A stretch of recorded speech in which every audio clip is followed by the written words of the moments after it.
네, 오늘은 특별한 분 모시고 요즘 정치판을 좀 읽어보겠습니다. 진영 가리지 않고 할 말은 하시는 보수의 책사 윤여준 전 장관 모셨습니다. 안녕하세요. 네, 오래간만입니다. 예, 요즘 잘 지내시고요. 건강 괜찮으시고요. 네, 뭐 저야 먹고 노는 사람이니까 잘 지내죠. 예, 가끔 이렇게 신문 보실 텐데 네. 아침마다 그 뭐가 가장 눈에 띄는가요? 요즘 눈에 띄는 뉴스 같은 것 아니면 저는 뭐 특별히 뭐 눈에 띄는 매일 똑같은 뉴스입니까? 신문도 잘 안 봐요. 예. 대강만 훑어만 보고. 예. 예. 지금 저 윤석열 정부 전체 정치권 내년 총선 여러 가지 하실 말씀이 많을 것 같은데. 아니 뭐 그렇지도 않습니다. 그래요. 지금 뭐 정치가 있어야 할 말이 있죠. 정치가 있어야 할 말이 있지. 네. 한 1년 정도 지났습니다. 윤석열 대통령 취임 더 지났죠. 네. 예, 하신지 어떻게 보셨습니까? 이제까지? 그래서 이게 이제 그 미국 같이 4년 중림제 그렇죠. 대통령제 하에서도 예. 그 정치학자들 말에 의하면 취임 첫 해를 어떻게 보내느냐에 따라서 재선 여부가 결정된다 이렇게 말을 할 정도로 예. 취임 첫 해가 중요한 거거든요. 근데 우리 같은 경우는 뭐 재선을 안 하지만 5년 단임제니까 예. 첫 해가 제일 더 중요하죠. 근데 그렇게 보면 윤석열 대통령의 경우에는 물론 대통령 할 생각을 뭐 오래전부터 한 건 아니라 하더라도 너무 준비 없이 등장한 거 아닌가. 그래서 지금 한번 생각해 보십시오. 취임 1년 동안에 무엇이 기억에 남으십니까? 바이든 날리면. 그러니까 이게 예. 그렇잖아요. 예. 예. 그리고 뭐 이제 뭐 연금죠. 노동 그 개혁하겠다 그러는데 그거는 워낙 오래 묵은 과제이기도 하고 쉽게 해결이 안 되는 과제죠. 예. 예. 그런데 1년 동안 뭐 제대로 착수한 것도 지금 없다시피 한 거잖아요. 예. 그리고 전체 무슨 기획 같은 걸 발표한 일도 없고. 그러니까 이 취임하면서 국정의 우선순위를 정해서 국민에게 제시를 하고 이 우선순위에 따라 내가 하겠다 이렇게 했어야 되는데 뭐 그런 게 없었으니까 우선순위. 예, 국정이 체계적으로 이루어지는 게 아니라서 지금 1년 동안 뭐 기억에 남는 게 별로 없잖아요. 우선순위라고 근데 사실은 대통령이나 정부가 이야기했던 거는 노동연금 교육이었고 3대 개혁인데 예. 그건 묵은 과제였던 거죠. 역대적 내려오던. 구조적으로 묵은 예, 과제. 그래서 노동을 한다고 그랬지만 지금 뭐 69시간제 딱 걸려가지고 그 이상은 진전도 별로 없는 것 같고. 예. 예. 그러니까 뭐 지금 1년 동안 뭘 한 게 뭐냐 그러면 기억에 남는 게 별로 없는 거죠. 그러면 뭔가 방향을 바꿔야 되는 겁니까? 아니면 태도나 뭘 바꿔야 되는 겁니까? 뭘 아니 바꿔야 되는 어쨌든 본인이 예. 그 국정의 최우선 과제가 뭐라고 생각하는지 왜 그런지 예. 그럼 그걸 어떻게 할 것인지를 분명히 밝혀야죠 국민한테. 예. 예, 그래야 체계적으로 국정을 수행할 수 있는 거 아니겠어요? 근데 1년이 지났는데 아직 그런 게 안 아주 나왔다. 그러면 뚜렷하게 뭐 머리에 떠오르시는 게 있어요? 저는 없는데. 그렇군요. 그러면 그것부터 이제 발굴을 해야 되겠네요. 아젠다부터 발굴을 해야 되겠네요. 늦었어요. 물론 늦었습니까? 지금이라도 안 하는 것보다는 해야 되는데. 뭔가 그래도 4년이 남았는데. 그게 그 5년 동안에 가장 중요한 1년은 저렇게 보냈기 때문에 예. 앞으로 굉장히 어려워질 거예요. 근데 혹시 정부 입장에서 한번 이야기를 해볼게요. 집권 여당 입장에서는 뭐 국회에서 뭘 하려고 하는데 야당이 계속 발목을 잡는다. 그래서 우리가 이제 총선에서 승리하면 우리가 그 남은 과제들을 3년 안에 확 해줄 수 있다. 뭐 이런 생각을. 그렇다면 예. 전 대통령의 국정 지지도나 여당에 대한 지지가 높게 나와야 되잖아요. 지금 어떻게 나옵니까? 여론조사에 보면. 예. 다 30% 돼요. 예. 그럼 그런 말이 성립이 안 되죠. 여당이나 대통령이 제대로 국정의 체계를 세워서 하려고 그러는데 예. 야당의 다수 힘을 번번이 그걸 못하게 했다 그러면 예. 지금 국민 지지도가 저렇게 나오겠어요? 그런 측면. 예. 일본 오염수부터 해서 지금 각종 또 현안들이 계속 오잖아요. 일본 오염수 같은 경우는 지금 잘 대응을 하고 있다고 보십니까? 아니 뭐 지금까지로 봐서는 예. 뭐 잘못 대응했다고 할 만한 게 나오는 건 없다고 보는데 예. 이제 앞으로가 중요한 거죠. 예. 예. 그래서 저 문제는 워낙 예민한 문제라서 국민들이 굉장히 예민하게 반응할 거거든요. 그래서 정부도 상당히 신중하게 하는 것 같긴 한데, 예, 저건 뭐 조금 더 두고 봐야 알겠죠. 근데 뭐 소금 사재기랄지 뭐 여러 가지 이야기 하지 않습니까? 그게 바닷물 자체가 뭐 오염될 수 있다라는 걱정 때문에 꼭 생선이냐 뭐 이렇게 생각하시는 분들도 있을 것 같고, 정부와 여당에서는 과학적 검증을 강조를 하는데 과학적 검증이 수십 년 동안 이게 30년 이상 이렇게 계속 뿌리는데 이게 정말 될까? 인체에 어떤 영향을 미치는지 과학적으로 정말 알 수 있을까? 네, 그게 지금 일본 사람 중에도 예. 일본 정부의 그 발표를 안 믿는 사람들이 있잖아요. 예. 그럼 우리 국민들은 더 하겠죠, 그러니까. 그러니까 이 문제는 정부가 뭐 한일 관계 개선이 중요한 과제이긴 하나 예. 이 문제를 쉽게 봤다가는 큰 역풍을 맞을 염려가 있어요. 굉장히 조심해야 될 거예요. 근데 그 지금 말씀하셨지만 한일 관계 개선이 이제 어떤 일종의 치적이라고 이제 정부는 생각을 하고 있고 그런 상황에서 오염수를 방류하기 때문에 그 움직임의 반경이 좀 좁은 거 아닙니까? 그러니까 한일 관계 개선이라는 게 예. 한중일 삼각 동맹 같은 예. 이게 이제 미국이 이제 윤 대통령 등장하고 나서 그걸 예. 혹시 강화했잖아요. 한중일이 아니고 한미일. 한미 예. 예. 미안합니다. 예. 예, 그러니까 그걸 뭐 강화하는데 우리가 호응한 건 저는 뭐 그건 당연한 거라고 생각하지만 예. 그렇다고 해서 국민이 이 문제를 그렇게 가볍게 생각할 건 아닐 거거든요. 그 방향은 맞는 거라고 지금 보시는 어떤 거죠? 방향이요? 한미일 삼각동맹. 그거는 뭐 어쩔 수 삼각계는 없죠. 어쩔 수가 선택의 없다. 여지가 없는 거니까. 속도나 시기를 조금씩 늦추면서 뭐 사우디아라비아나 네. 다른 나라들처럼 중국인지 미국인지 모르게 했던 근데 하는 우리는 그런 외교. 이게 북한의 핵이 고도화되니까 핵 예. 사우디아라비아 이런 나라하고는 좀 사정이 다르죠. 사정이 다르다. 예, 그러니까 예. 저는 윤 대통령이 한미일 삼각공조를 강화한 것은 그건 뭐 어쩔 수 없는 선택이고 잘한 거라고 보는 거죠. 예. 예. 이 인사 같은 경우에 지금 또 뭐 논란이 되는 거는 방통위원장인데 이 학폭 논란까지 있고 이제 언론관 잘 아시는 분 아니세요? 잘 알죠, 이동관 씨는. 어떻게 보세요? 질명될 가능성이 높은 것처럼 계속 보도는 되고 있습니다. 아니 윤 대통령 인사 스타일이 예. 뭐 야당이나 언론에서 문제 삼는다고 안 하는 스타일이 아니잖아요. 예. 뭐 임명하겠죠, 뭐. 임명하면 어떻게 될까요? 언론과의 언론 장악 이거를 시민사회는 아마 걱정을 하는 것 같습니다. 글쎄요, 뭐 방송 전문가는 아니죠, 이동관 예. 씨가. 그렇죠? 동아일보 출신이고. 네, 뭐, 예. 네, 과거 뭐 최시중 씨도 했으니까 예. 뭐 방송 전문가라면 되느냐라고 할 수 있을지 모르지만 최시중 씨의 방송통신위원장 인사도 그 잘한 인사는 아니라고 저는 봤던 사람이고. 캠프에서 6인의. 예. 그러니까 이동관 씨는 방송 전문가가 아니기 때문에 국민적으로 설득력이 있지는 않을 거예요. 그러나 윤 대통령이 뭐 쉽게 물러서는 스타일이 아니니까. 예. 예. 또 뭐 상당한 신뢰 관계가 있으니까 그런 요직에 앉히려고 했을 거 아닌가요? 예. 그러니까 강행하겠죠. 뭐. 경산호위 위원장은 교체설까지 나왔다가 또 윤석열 대통령 그러니까 확실히 인사 스타일이 있는 것 같아요. 흔들리지 말고 더 열심히 일하라. 이게 뭐 좋게 표현하면 뚝심의 인사 스타일이다. 옛날에 소신은 만능인가 하는 얘기 있었죠. 소실은 만능인가? 만능은 아니지 않느냐 이런 의문을 제기를 하시는 거네요. 예. 알겠습니다. 민주당 상황 그 여야 상황을 좀 짚어보겠는데 민주당 네. 먼저.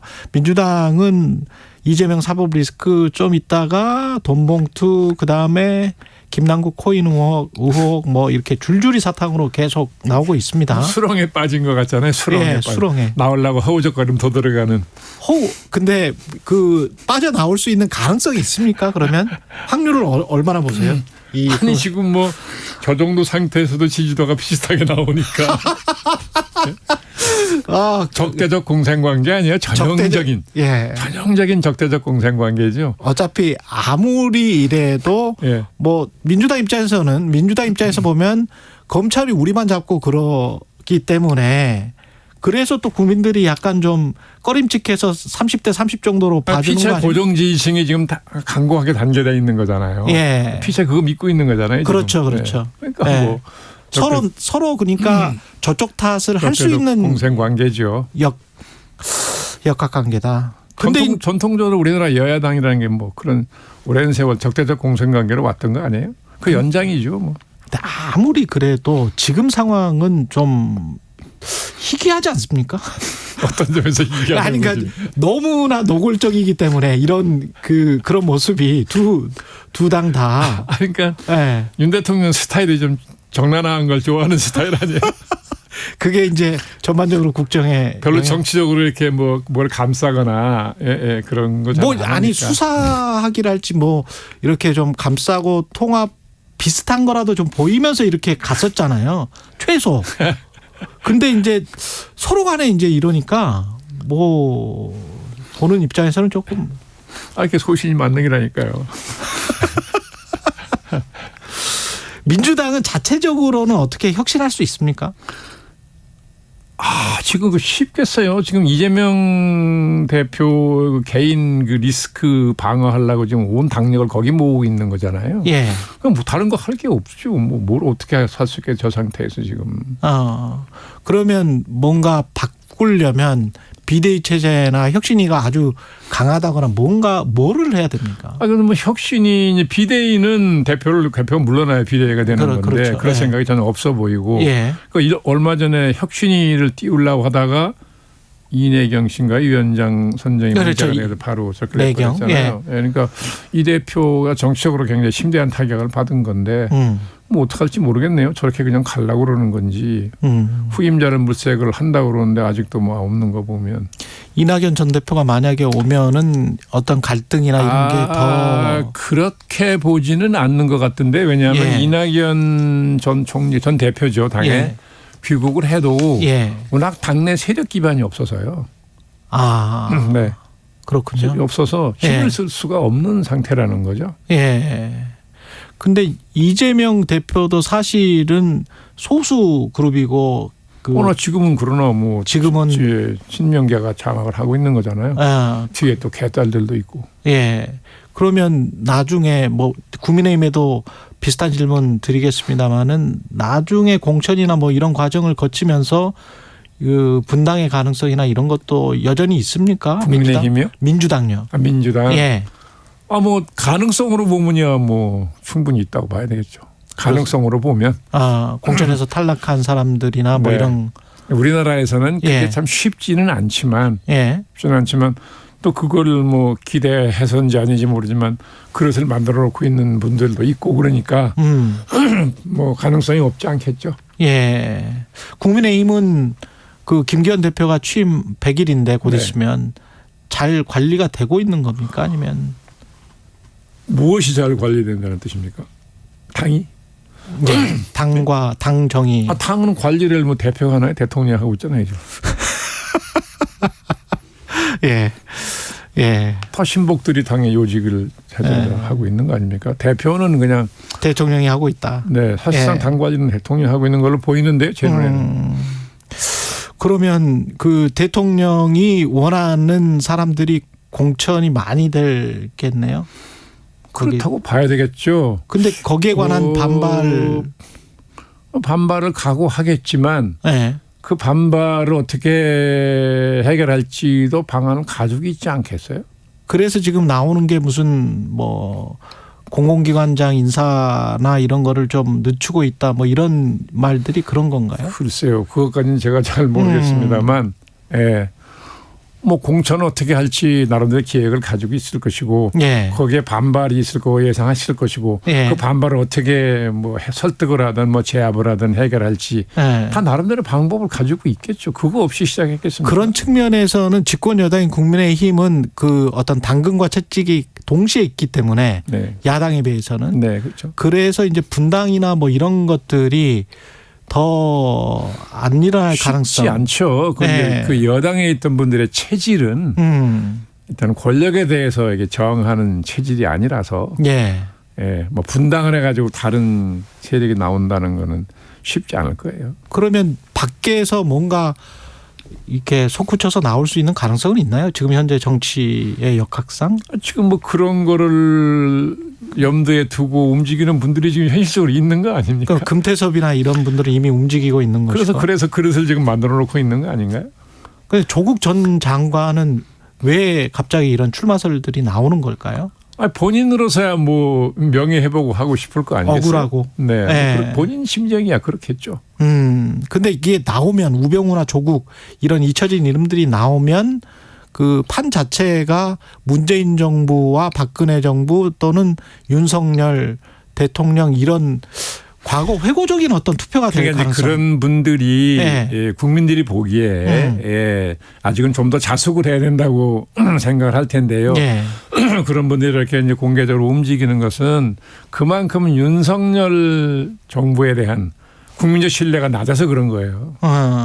국민적 신뢰가 낮다. 지금 조사해보면 대통령 지지도 40%가 안 되잖아요. 국민의힘 마찬가지. 예. 그러니까 그걸 보고 움직이는 거라고 저는 생각을 하죠.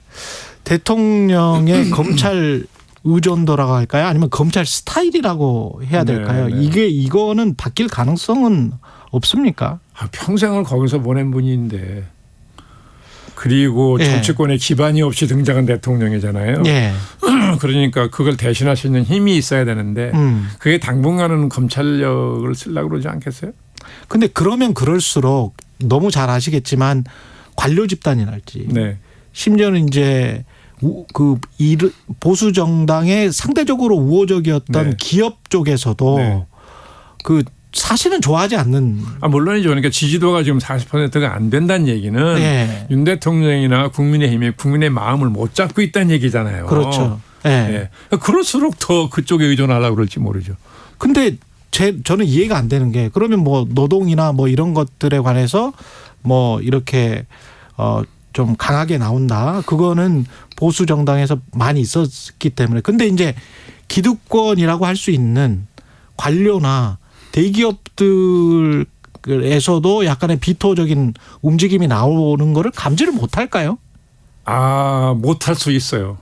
청와대에 있으면. 그렇습니까? 예, 용산했으면. 더군다나 대통령은 정말 모를 수 있습니다. 자칫하면 예. 현실하고 1년 됐잖아요 벌써. 예. 윤 대통령의 판단력이 현실로부터 굉장히 멀어져 있을 수 있는 가능성이 있어요. 대통령의 위치가 그런 위치예요.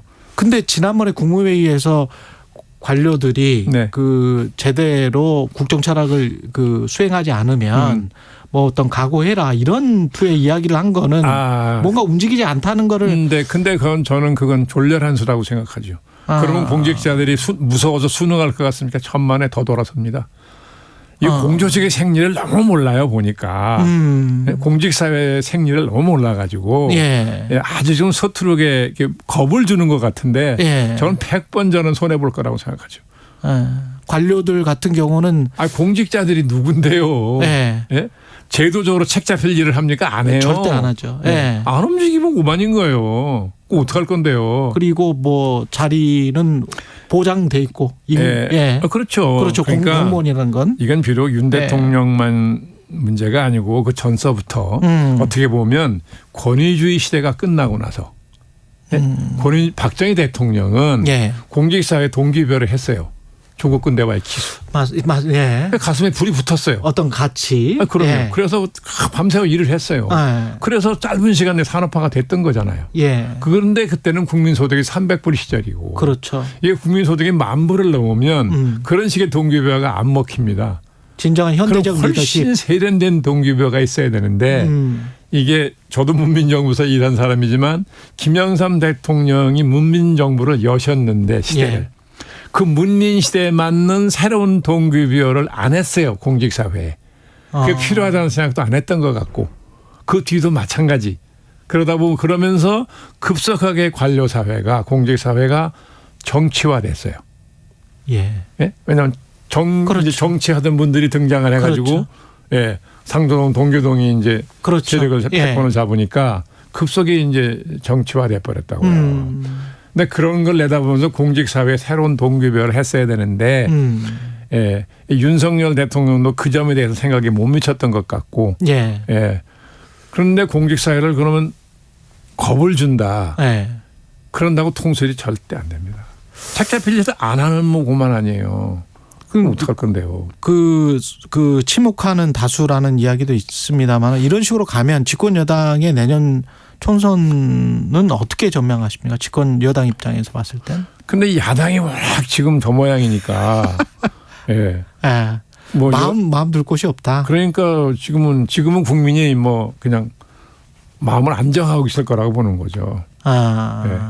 지금 당장은. 네, 지금은 뭐 아직 시간이 남았으니까 어디도 지금 마음을 줄 데가 없는 거잖아요. 국민 입장에서는. 누가 나타나야 됩니까? 사람입니까? 인물이 뭔가 다른 인물이 나타나야 되는 겁니까? 근데 다른 물론 인물이 나타나면 좋지만 인물이라는 게 뭐 배랑간 돌출이 안 되잖아요. 예? 옛날처럼 안 되니까 그렇죠. 지금은 그야말로 흔히 말하는 소위 민중 속에서 성장하는 인물이 있어야 되는데 그 시간이 엄청 걸리죠. 꼭 시간이 걸리죠. 예. 그러니까 이게 지금 답답한 대안이 없는 거죠. 지금. 몇 년 동안은 그러면 굉장히 답답한. 굉장히 힘든 시기를 보내게 될 겁니다. 이게 정치적 리더십이 막 흔들리니까. 예. 알겠습니다. 자주 모셔야 될 것 같습니다. 장관님. 아닙니다. 시간이 또 너무 부족해서 여기까지 듣겠습니다. 윤여준 전 장관이었습니다. 고맙습니다. 장관님. 네, 수고하셨습니다. 예. 여러분은 지금 KBS